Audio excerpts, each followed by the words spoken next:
Hey there, cats and kitties. I am the Blues Man, Johnny Blues, and with this video, I'll be discussing my thoughts on episode 4 of the anime series, Beautiful Bones, Sakurako's Investigation. And this was actually a really captivating episode. As soon as I saw it was going to be the first part of a two-parter, I knew it was going to have to be an engrossing mystery, and it certainly was, dealing with Utsumi's friend that he hasn't seen since like high school or whatever, although we, sort of misdirected there, because he said he only just ran into him yesterday or whatever it is, and then turns out, well, they actually got reacquainted 2 months ago, 2 months hence. But in any case, this guy's life, his whole superstitious belief in this curse, and it's a multifaceted curse that actually has a lineage, a history within his familial timeline and everything like that. Multifaceted in that it's dealing with this dog, as well as this painting that he apparently has close by, even though he's told his wife it's in storage or whatever. And I have a sneaking suspicion the painting they called out in this episode was probably sort of a faux covering of the legit painting that he just wants to have near him for some reason. This left me with a lot of different theories and speculations. I mean, sort of just dealing with, basically Utsumi trying to get Sakurako and Tatewaki to go talk to this guy and try to convince him that his superstitious belief in this curse is completely absurd, no matter what, just happens to be the case in his family line. All of these, potentially hereditary things, not in every single instance, as we come to find out through the course of this episode, in taking the lives of all these men in his bloodline and everything like that, even distant relatives. It's just very intriguing that, and you have this painting that has been passed down, you have this dog who's said to get uncommonly really close to you, and that is kind of what this guy, is basically using as his excuse why he believes the death knell must be ringing for him, Fujioka. It's very interesting, all of that. And this dog, let me just say, this dog is the man. This dog is adorable. He completely lunges at Sakurako. You can probably smell the bones and the air quotes death on her. And it was a very interesting sequence when that happens, by the way, because they kind of, like, the dog is licking her face. She's down on the ground. And the camera pans down to her waistline. And the way the dog is moving, at first I was like, okay, are they insinuating the dog's trying to hump her? Like, whatever. And then they sort of call over to Tatewaki, who's like blushing and everything. I guess it's once again he's checking her out, he's scoping her out and sort of getting the heats, looking at her and everything, which is not that hard to do. But in any case, it was just hilarious that, and of course this dog does not leave her side. Even the dog has an interesting history. We find out it's the sole survivor of this disease or sickness, whatever it was. I'm not familiar with that particular terminology, so I don't really know off the top of my head. But in the veterinary clinic, he was the only survivor. And this dog, I guess, was taken in. And Fujioka did not want to see the dog, euthanized effectively, felt very compassionate toward the dog. I guess it was his uncle's dog previously. And we don't actually get an entire sort of history as far as, how many owners previous this dog had and how many of them actually died. They just sort of talk about 2, and that's pretty much, I don't know if that's the limit of it or that's just the encapsulation of the most recent. But the uncle died apparently just approaching the age of 50, and his father, Fujioka's father, died at the age of like 36 or whatever it is, which is great because I'm 36 watching. I hate having thoughts like that impounding and impacting my mind. But in any case, that he is so worked up. I mean, he screams at these friends of his, air quotes. He apparently got into a heated discussion as Tatewaki's off helping his wife make, apple juice. And he says something like he likes kitchen appliances, which for some reason kind of reminded me of the MTV movie Dead Man on Campus. There was a kid who tries to kill himself, and he has a thing for, appliances and all that kind of stuff, juicers and blenders and whatever, toasters, because it reminds him of home, I thought that was an interesting line. I don't know how true it is that Tatewaki actually, I think he's just trying to be helpful, and he's trying to, like, make this woman not feel guilty for making the kid help in the kitchen, whatever it is. He's trying to be gentlemanly and nice and whatever. But we hear from the other room, this guy's getting all up in the face of Sakurako and his, purported friend Utsumi.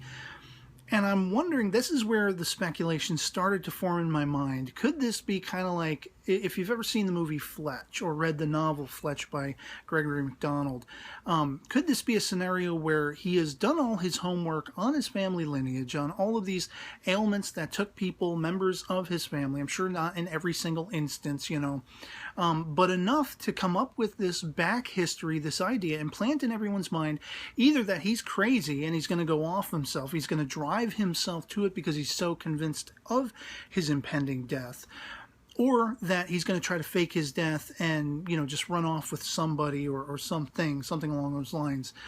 Could it be that he's trying to really, sort of set in stone in the minds of people around him, friends and family, that he could be presumably headed toward his doom, put it that way? And whether there'd be an insurance scheme as it was in the Fletch novel and movie, or if it would be something else entirely. He just is trying to sneak off with, like, a lover or something like that. These are the kinds of things that were starting to float in my mind, and I'm not necessarily ready by the end of the episode to completely sell them off as impossible. I think there is a certain amount of probability to that, because we do see this enigmatic figure, at the start of the episode when Utsumi has them driving out to this guy's house, and he's never been there. They can't take the direct route through a sort of like wooded lane, it's a single lane road in the woods because there's a car blocking the path. They have to back up and go a roundabout route to this house, and we see all the while, it's raining and there's somebody stalking the house, casing the house from outside. We never see who it is, male or female, so it could go either way, as far as maybe being somebody he's trying to sneak off with or whatever it is. He does come out and say, well, he was stopped by somebody he knew when he went out to get his birthday cake and everything. And I thought, basically my breath caught in my throat. I was like, these people are stupid. Don't let him go out by himself. He's never going to come back. He's going to end up dead, probably. I had a feeling at that point he was actually going to be a corpse by the end of the episode, and the cliffhanger was going to be Sakurako's doing that, okay, now let's investigate. But sure enough, he does come back with presumably a cake. And this is where Sakurako jumps at him and wants to know about the painting. And so that sort of, I started wondering if there was a misdirection there. At first I was thinking, when we only knew about the dog, could there be some kind of machinations going on where this dog is being followed by an owner/trainer, where maybe they're trying to get into houses and steal people of their wealth? We know that he's wealthy and everything like that. And the uncle presumably was. It's all in the family, and this particular family, they have a lot of money. And could there be some means where the dog is trained to sort of, become more friendly? Maybe the person walks the dog a little more often. It'll assure that they'll be out of the house. Somebody can sneak in, steal stuff, cookies out of the cookie jar, whatever it is. Could it be something along those lines? And the people who end up dead either are caught in the fray, they're poisoned, or, just to make sure there's no sort of evidence or ties in case the person would have caught on to it. Then we find out about the painting, and suddenly the aspect of the dog just seems to be coincidental. The dog has been following around the family, and so has the painting. The painting's been, within family sort of ties. And I started thinking, as they're going over all of these health issues and everything, from the asthma to skin disorders and everything like that, well, there are certain kinds of paints, lead-based paints and otherwise chemical-based paints, that can have an allergic effect on the human body. Whether you're allergic to it or not, it can have ill effects. And I started thinking, is there something to do with this painting itself, the paint, the frame, something along those lines that might be making people sick? You can be in the presence, of lead-based paint, and you can get really sick. You can, get cancer from it, those kinds of things. Asbestos. If it was an asbestos frame or something like that, something that could impact the lungs and breathing and such.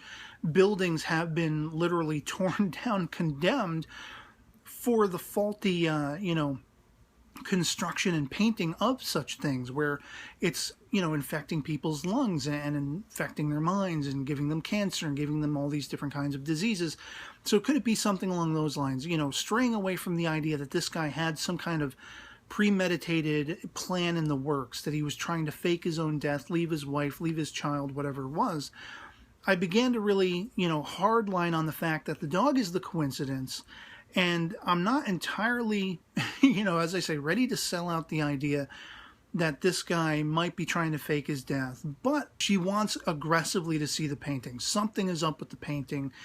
And could it be very much, once again, symbolically marking the fact that, this painting with the butterfly, and it's a painting that likes corpses, whatever it is, whatever the terminology was, coinciding with the dog and everything. Again, there's an emphasis on too many coincidences. It's like that reasoning of the brain, where the human brain tries to make sense out of anything. If you look at the front of a car, your brain will recognize the things that, almost look like a face. Like, there are the headlights, those are the eyes, the grill is the teeth, maybe it has a hood ornament, which is the nose, and everything like that. Your brain looks for familiarity, out of your control on a subconscious, uncontrollable level.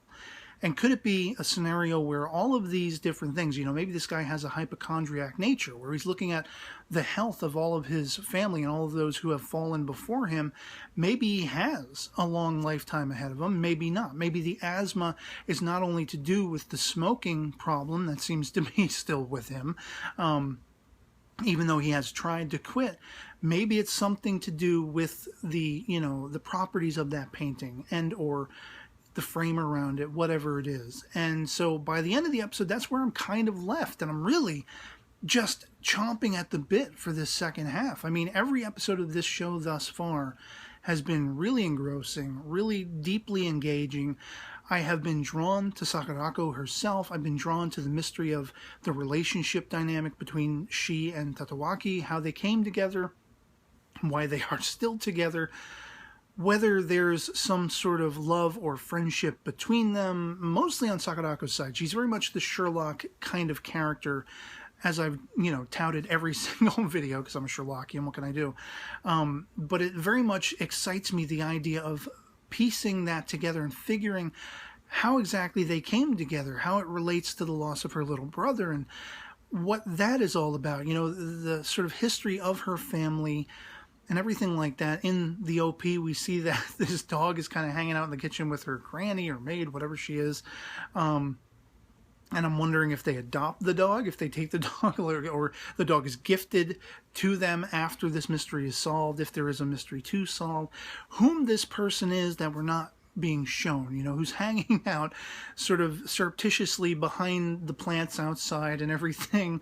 If this is a forlorn lover that Fujioka's trying to leave with, trying to escape in the middle of the night with, make everyone think he is dead. And he, again, was either so crazy he brought himself to it, or, he actually, there was some legitimacy to this curse and this superstitious belief mindset, this belief set. It's just really got me excited. It's really, like I say, every episode of this series thus far has drawn me in so much and gotten me riveted, and I have a feeling there is an underlying, overarching mystery as well, which seems to maybe point to some, mysterious figures in the OP and such like that, but I don't know for sure, even if it remains episodic, if it remains on the par of this level of just awesome sauce, I'm going to be with it anyway, So yeah, I mean, in a nutshell, everything that happened in this episode just thoroughly engrossed me, kept me captivated, and I'm dying. I'm chomping at the bit to get to a week from now and see what exactly unfolds in the aftermath of this, whether the painting is a dead end, whether its properties are a dead end, and Sakurako is going to be sort of, coming up with the wrong idea, whether the dog plays more into it, like I suggested, where maybe there's somebody manipulating from outside, whether this guy is actually going to try to leave his wife and child, and he's using all this back history of his family and their poor health and whatever like that, the tragedies that have occurred, to make up this sort of faux curse that, will then explain why he suddenly, or a body like his, suddenly shows up somewhere, maybe a burnt corpse that can't be easily identified. But we know that Sakurako probably has skills enough in the event of that happening to piece it together and to figure it out. Will this guy be long gone by then if that is the case? Or will she be able to catch him in time?